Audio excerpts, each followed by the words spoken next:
जय श्री गणेशाय नमः। प्रिय श्रोताओं, भादो संकष्टी चतुर्थी के दिन भगवान श्री गणेश जी की पूजा करके संकटों से मुक्ति और सुख समृद्धि की कामना की जाती है। हर महीने एक दिन ऐसा आता है जब खुद भगवान गणेश अपने भक्तों के संकट हर लेते हैं।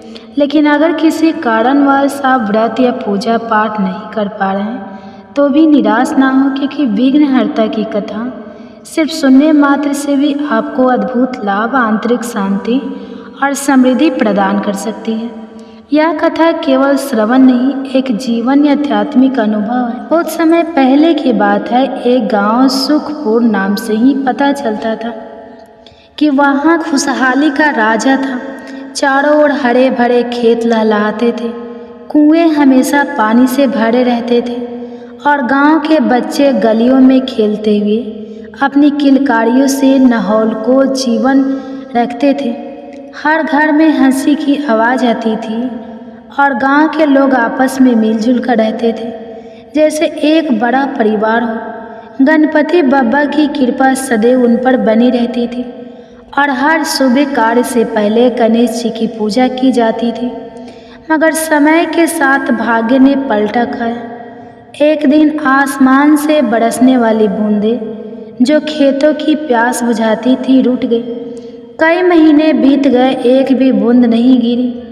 धरती फट गई, खेतों में दरारें पड़ गई और फसलें सूखकर काली पड़ने लगी। पशु पक्षी पानी के लिए हाहाकार करने लगे, कुएं एक एक करके सूखने लगे। उनका गहरा पानी अब सिर्फ सूखी मिट्टी का ढेर बन गया था। गांव में अकाल का साया गहराने लगा। लोगों के चेहरे से हंसी गायब हो गई और उनकी आंखों में एक अजीब सी उदासी घर कर गई थी। हे भगवान, अब क्या होगा?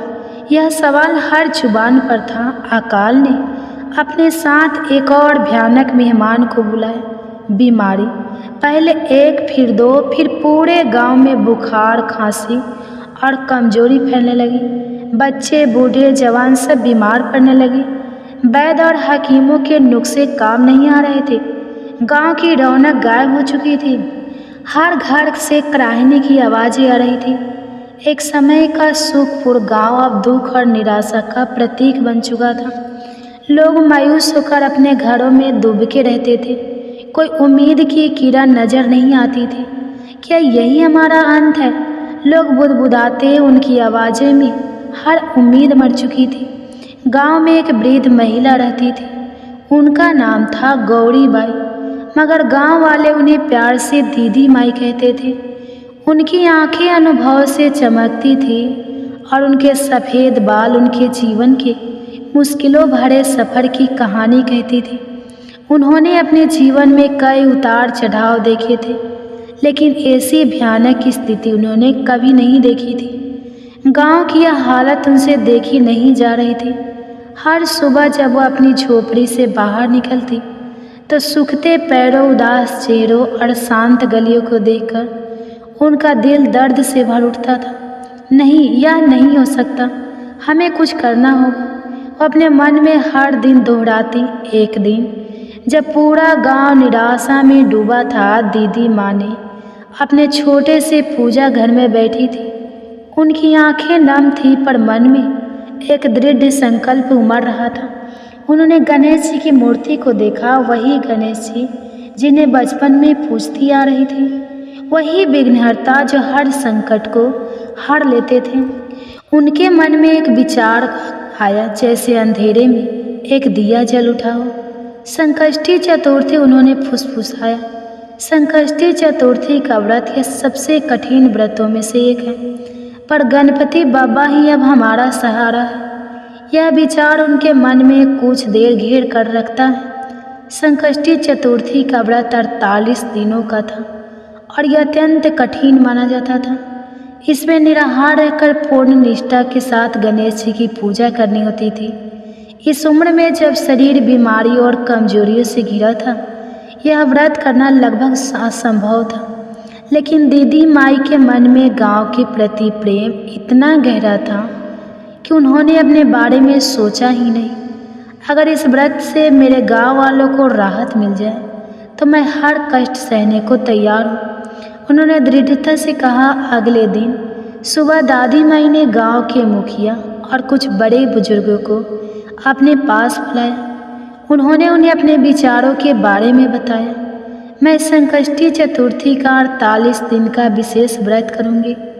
उन्होंने अपनी आवाज़ में पूरा विश्वास भरते हुए कहा। गांव वाले उनकी बात सुनकर हैरान रह गए। दादी माई, आपकी उम्र हो गई है, शरीर इतना कमज़ोर है, यह व्रत तो जवान लोगों से भी नहीं होता, आप कैसे कर पाएंगी? मुखिया ने चिंता व्यक्त की। एक और गांव वालों ने कहा, दादी माई, यह अकाल और बीमारी तो भगवान की इच्छा है, हम क्या कर सकते हैं? दादी माँ ने उनकी बात शांति से सुनी और फिर मुस्कुराते हुए बोली, विश्वास यही हमारी सबसे बड़ी शक्ति है और जब तक सांस है मैं हार नहीं मानूंगी। अगर मेरा एक छोटा सा प्रयास इस गांव को बचा सकता है तो मुझे यह करना ही होगा। विघ्नहर्ता गणेश जी जरूर हमारी सुनेंगे।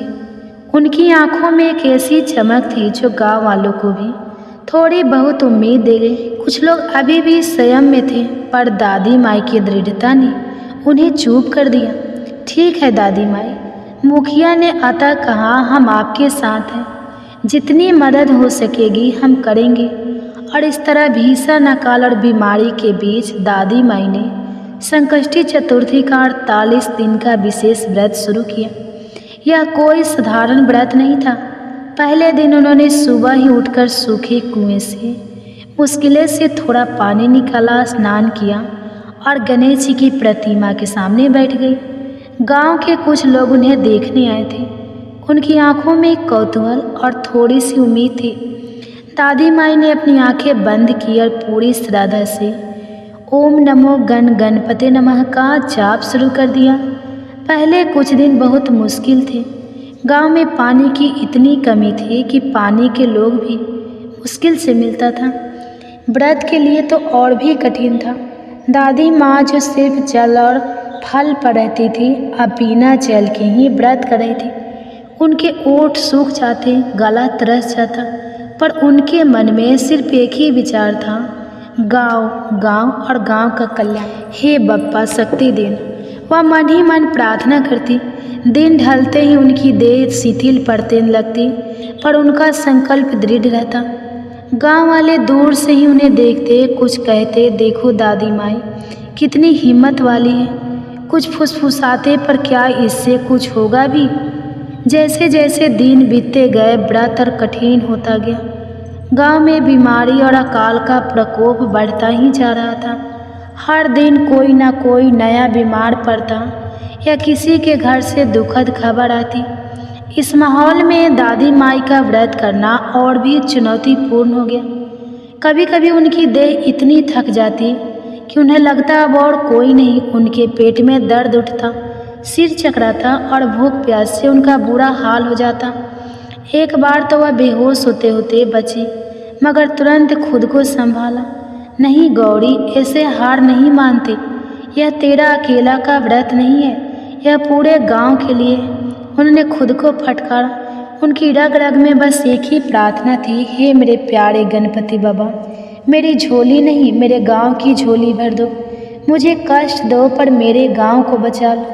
बीच के दिनों में गांव में कुछ लोग कहने लगे, यह सब बस अंधविश्वास है। दादी माई बेवजह अपनी जान जोखिम में डाल रही है। जब भगवान ने ही रूठना था तो यह व्रत वृत क्या काम आएंगे?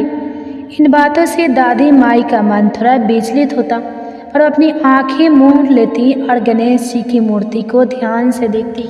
उन्हें गणेश जी की आंखों में करुणा और शक्ति नजर आती थी। अगर किसी को विश्वास ही ना हो तो मैं क्या कर सकता हूँ? मेरा काम है विश्वास बनाए रखना और मैं वही करूँगी। वह खुद को समझाती, फिर भी लोग थे जो दादी माई के लिए भोजन और जल का प्रबंध करते थे। हालांकि वह कुछ लेती नहीं थी, बस देख लेती थी। छोटे बच्चे जो उनके पास आकर बैठ जाते और शांत भाव से उन्हें देखते। शायद वे भी दादी माई की तपस्या को महसूस कर रहे थे। एक दिन एक छोटा बच्चा रोते हुए दादी माई के पास आया और बोला, दादी माई मुझे प्यास लगी है, बहुत प्यास। दादी माई का दिल पिघल गया, उनकी आंखों में आंसू आ गए। उन्होंने बच्चे के माथे पर हाथ फेरा और कहा, बेटा थोड़ा इंतज़ार कर, बप्पा सब ठीक कर देंगे। जल्दी ही बारिश होगी और हम सब कुएं भर जाएंगे, फिर तू जितना चाहे पानी पी लेना। उनके शब्दों में ऐसा जादू था कि बच्चा चुप हो गया। जैसे जैसे 48 दिन पूरे होने के करीब आ रहे थे, दादी माई की शारीरिक शक्ति लगभग ख़त्म सी हो गई थी। उनकी त्वचा सूख चुकी थी, उनकी आंखें भीतर धंस गई थी और उनके कदम डगमगाते थे, मगर उनके चेहरे पर एक अलौकिक तेज था। उनके होठों पर लगातार गणेश जी का नाम रहता था और उनकी आंखें एक लक्ष्य पर टिकी थी, गांव का कल्याण। अब गांव वाले भी उनकी तपस्या को देख चकित थे। जो लोग पहले उनका मजाक उड़ाते थे, अब वे उनकी हिम्मत की तांत देते थे। गांव में एक अजीब सी खामोशी छा गई थी, एक खामोशी जिसमें एक अजीब सी उम्मीद पनप रही थी। हर कोई चुपचाप दादी माई के अंतिम दिनों के व्रत को देख रहा था। व्रत का 47वां दिन था। सूरज आग उगल रहा था, हवा में धूल उड़ रही थी। गांव में किसी भी कुएं में पानी का एक बूंद भी नहीं बचा था। बीमारी ने कई घरों के चिराग बुझा दिए थे। माहौल इतना मायूस था कि लगता था कि अब कोई उम्मीद नहीं बची। दादी माई की झोपड़ी के बाहर कुछ लोग जमा थे।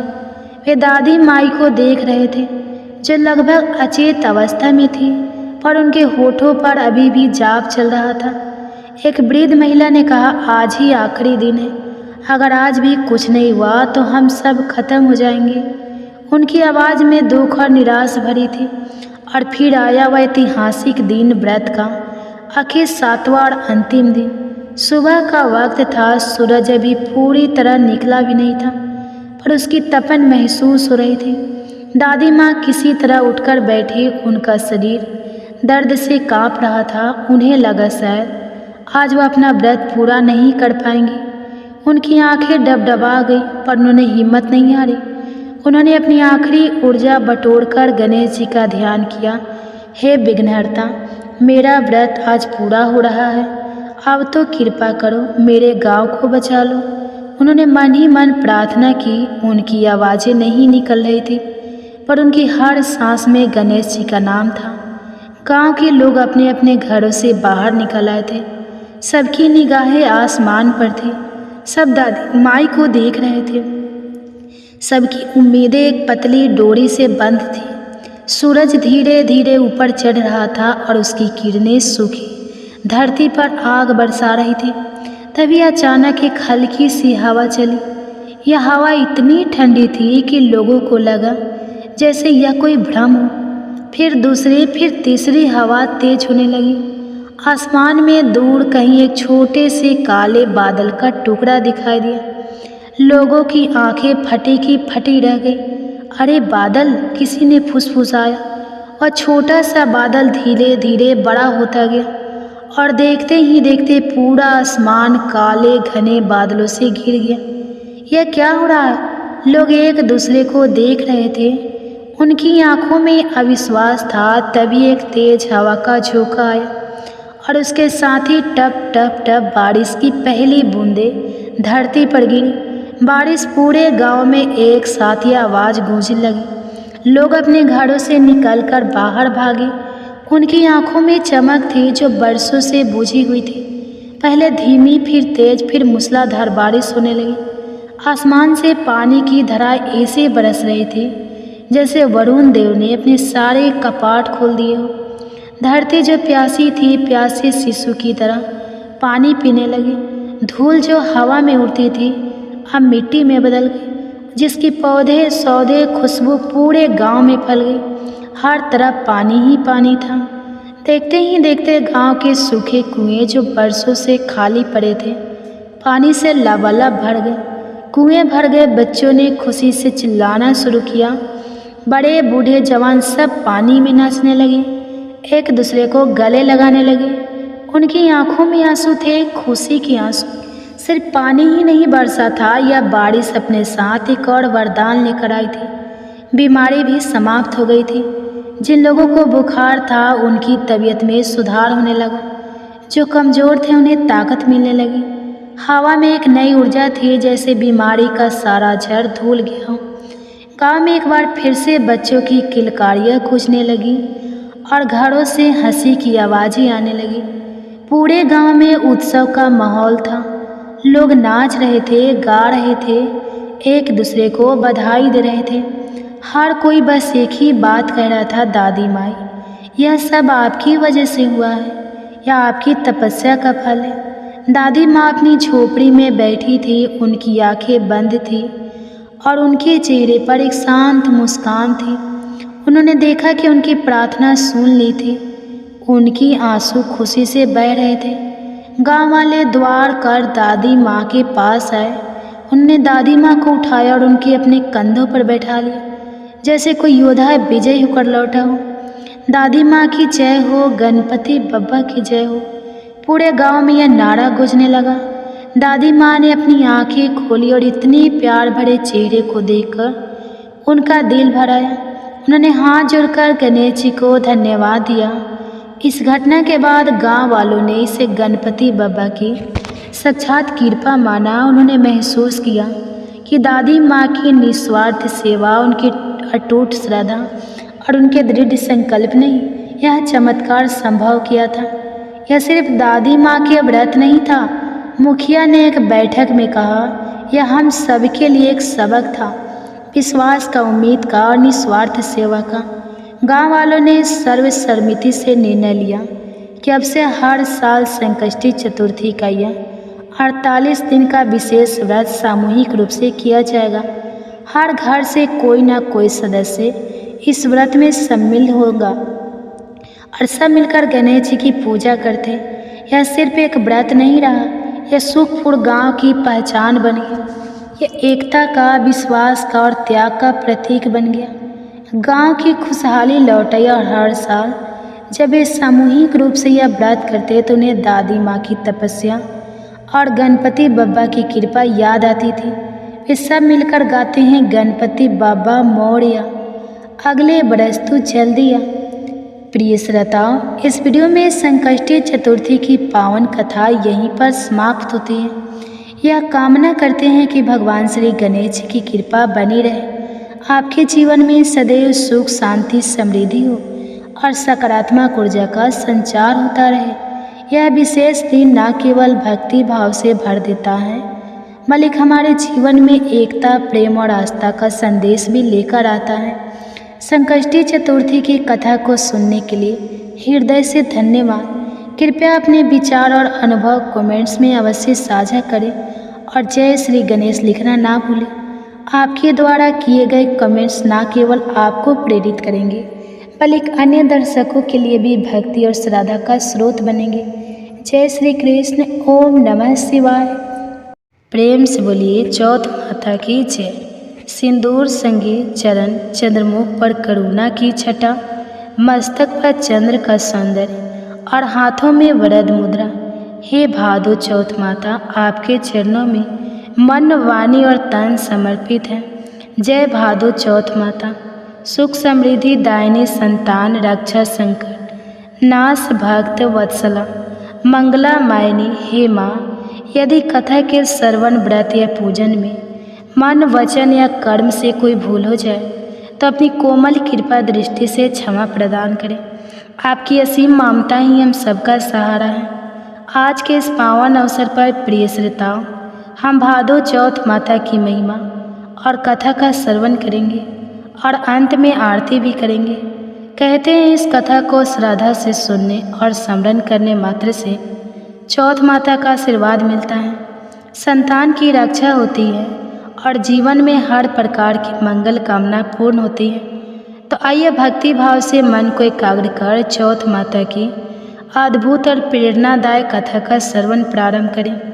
एक बार एक बूढ़ी माई थी जिनका एक ही बेटा था। बूढ़ी माई अपने बेटे के लिए 12 महीनों की चारों चौथ किया करती थी। बेटा लकड़ी लेकर आता और दोनों माँ बेटा उन्हें बेचकर अपना गुजारा किया करते। बूढ़ी माई रोजाना लकड़ी में से 2 लकड़ी रख लेती और चौथ के दिन बेटे से छुपकर बेचकर सामान लाती और 5 पुए बनाती थी। एक पुआ गणेश जी महाराज को, एक चौथ माता को चढ़ाती, एक ब्राह्मण को और एक अपने बेटे को खिलाती और एक पुआ खुद खा लेती थी। एक बार चौथ का दिन था तो बेटा अपनी पड़ोसन के घर गया।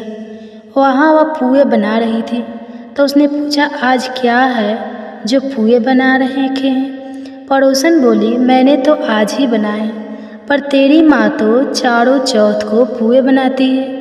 उसने जाकर अपनी माँ से पूछा, माँ तू रोज़ पुए बनाती है, मैं इतनी मेहनत से कमाता हूँ। बूढ़ी माई कहने लगी, बेटा मैं तो चौथ माता का व्रत करती हूँ। तब बेटा बोला, माँ तू मुझे रख ले या चौथ माता को ही रख ले। बूढ़ी माई बोली, मैं तो तेरे लिए ही चौथ का व्रत करती हूँ, इसलिए मैं तुझे छोड़ सकती हूँ, पर चौथ माता को नहीं। बेटा मारे गुस्से के घर से जाने लगा तो बूढ़ी माई बोली, जा रहा है तो मेरे हाथ से या आंखें लेते जा, जहाँ संकट आए वहाँ ही फोड़ देना। बेटे ने सोचा, बात तो झूठी है, पर ले चलने में क्या बुराई है, और वह चलने लगा। जब वह थोड़ी दूर ही पहुँचा था कि उसने देखा आगे खून की नदी बह रही थी, कहीं से भी रास्ता नहीं मिला। आँखा फोड़कर बोला कि चौथ माता अगर तू सच्ची है तो मुझे रास्ता मिल जाए। ऐसा कहते ही झट से उसे रास्ता मिल गया। आगे गया तो घनघोर अंधेरा उजाला फैला हुआ था। उसने मन में सोचा कि मुझे शेर भगड़े खा जाएंगे, इसलिए वह आँखा फोड़ कर फिर बोला, चौथ माता मुझे रास्ता मिल जाए। और तब चौथ माता की कृपा से उसे जल्दी से रास्ता मिल गया। वह आगे चला, जाते जाते एक राजा की नगरी में पहुंचा। वहाँ का राजा रोजाना एक आदमी की बलि देता था। वह एक बूढ़ी माई के पास गया और वह बूढ़ी माई उस समय रोती जा रही थी और रसोई घर में पुए बनाती जा रही थी।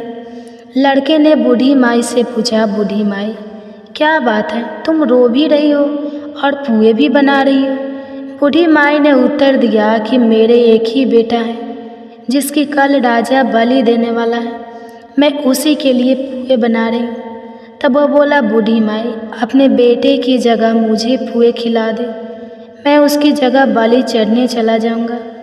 बूढ़ी माई ने कहा कि मैं दूसरे के बेटे को कैसे भेज सकती हूँ, लेकिन वह नहीं माना।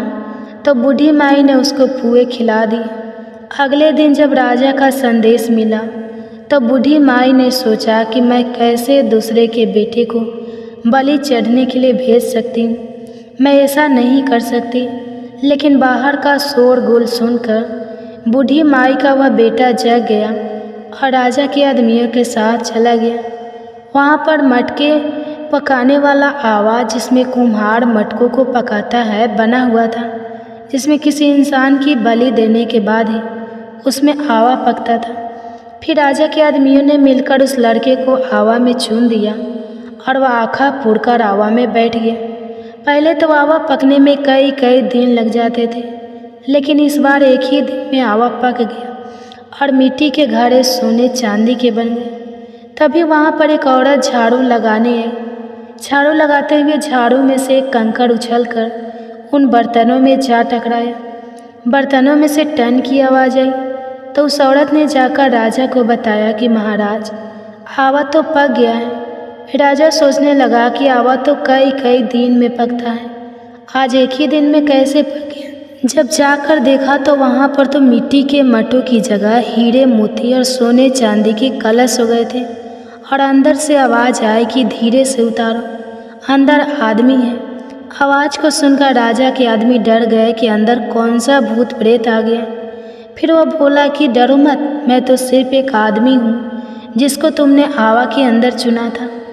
आदमियों ने झांक कर देखा तो अंदर तो आग और राख की जगह पर हरे भरे ज्वारे उग रहे थे। राजा ने पूछा कि तू अंदर जिंदा कैसे बच गया? तब बूढ़ी माई के उस लड़के ने बताया कि मेरी माँ चौथ का व्रत करती है। जब मैं घर से निकला था तो मेरी माँ ने मुझे आंखें दिए थे, मैं उन्हीं को फोड़कर बैठ गया और चौथ माता की कृपा के कारण मैं बच गया।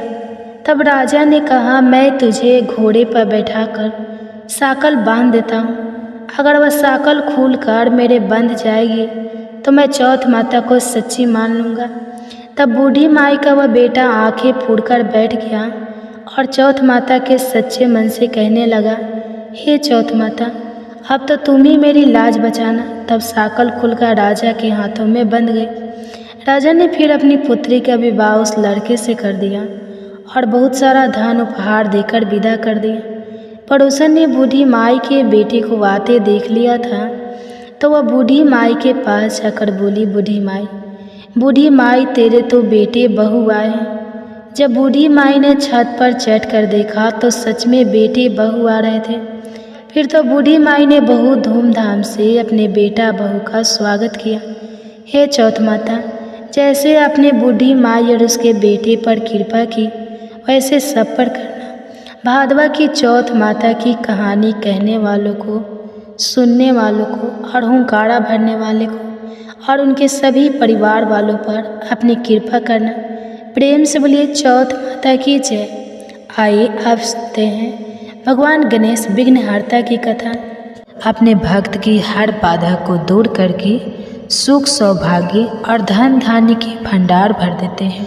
तो आइए शुभारंभ करते हैं गणेश भगवान की कथा से। पुरानी कथा के अनुसार एक बार गणेश जी महाराज एक सेठ जी की खेत में से होकर जा रहे थे तो उन्होंने 12 दाने अनाज के तोड़ लिए।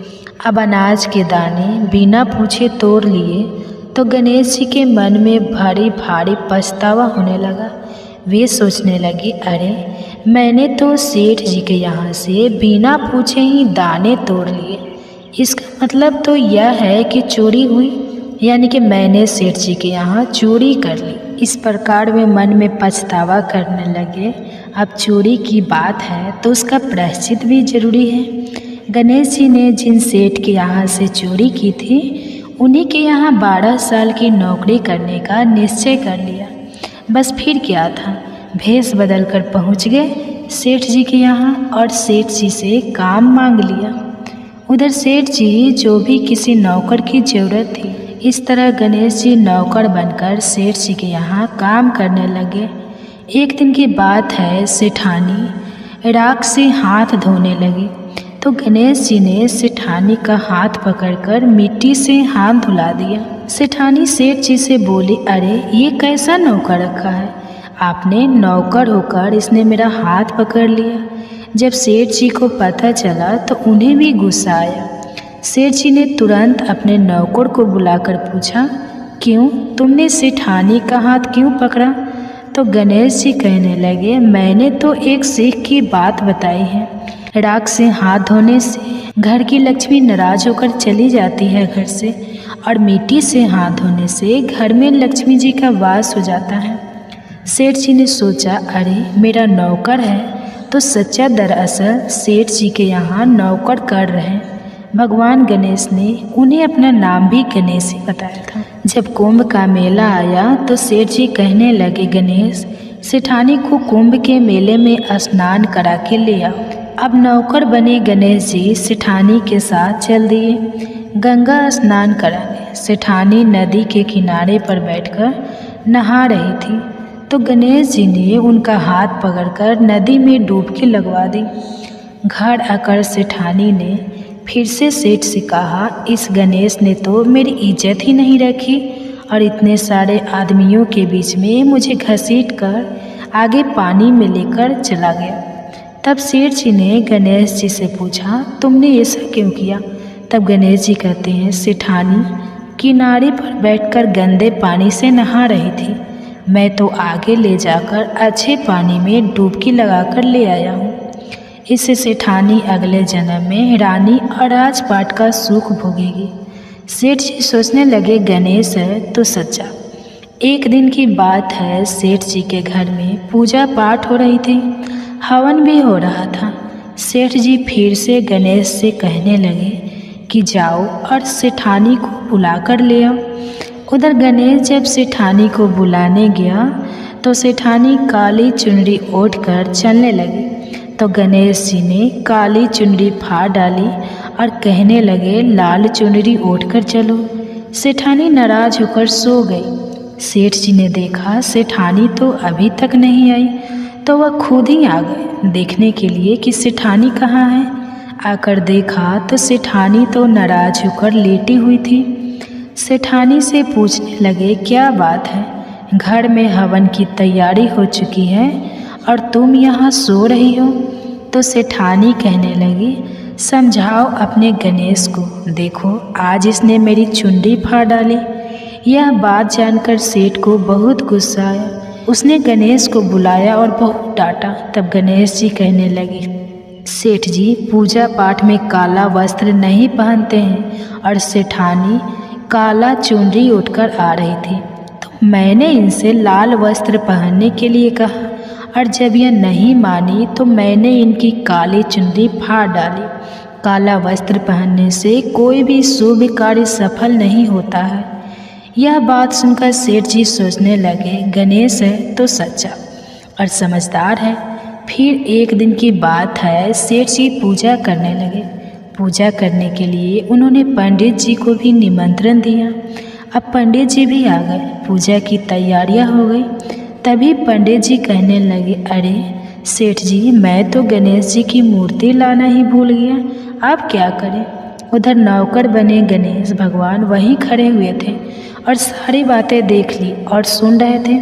यह बात सुनते ही गणेश जी तुरंत कहने लगे, तुम मुझे ही मूर्ति बनाकर विराजमान कर लो, आपके सारे काम सफल हो जाएंगे। यह बात जब सेठ जी ने सुनी तो उन्हें तो और बहुत गुस्सा आ गया और वह गुस्से से कहने लगे कि तुम तो अब तक सेठानी से ही मजाक करते थे, अब मुझसे भी मजाक करने लगे। तब गणेश जी ने कहा, सेठ जी मैं मजाक नहीं कर रहा हूँ, तुम मेरी बातों को मजाक बिल्कुल भी मत समझो, मैं बिल्कुल सच कह रहा हूँ। इतना कहते ही नौकर बने गणेश ने भगवान गणेश का साक्षात रूप धारण कर लिया और सेठ सेठानी ने जब यह देखा तो पंडित सेठ और सेठानी गणेश जी के चरणों में गिर गए, उनकी पूजा की। पूजा खत्म होते ही गणेश जी तो अंतर्ध्यान हो गए। अब सेठ सेठानी को बहुत दुख हुआ और उन्होंने कहा कि हमारे पास तो साक्षात गणेश जी रह रहे थे और हमने उनसे इतना सारा काम करवाया तो उन्हें अपने घर में नौकर बना कर रखा। इस बात का उन दोनों पति पत्नी को बहुत भारी दुख हुआ। अब दोनों पति पत्नी रात दिन इसी चिंता में घूमने लगे। जब गणेश जी ने उनकी चिंता देखी तो एक दिन सपने में उन्हें दर्शन देकर कहने लगे, सेठ जी आप बिल्कुल भी परेशान मत होइए, एक बार मैंने आपके खेत से अनाज के 12 दाने तोड़ लिए थे, उसी का दोष मेरे सर पर लग गया था और वही दोष उतारने के लिए मैंने आपके यहाँ नौकरी की। नौकर बनकर 12 साल काम किया, अब आप दोनों बिल्कुल भी दुख मत करो।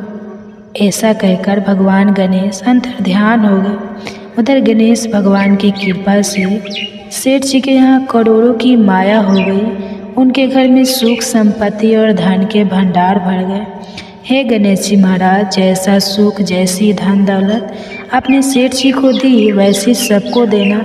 इस कथा को सुनने सुनाने और हुंकारा भरने वाले को, उनके सब परिवारजनों को भी देना। बोलो गणपति महाराज की।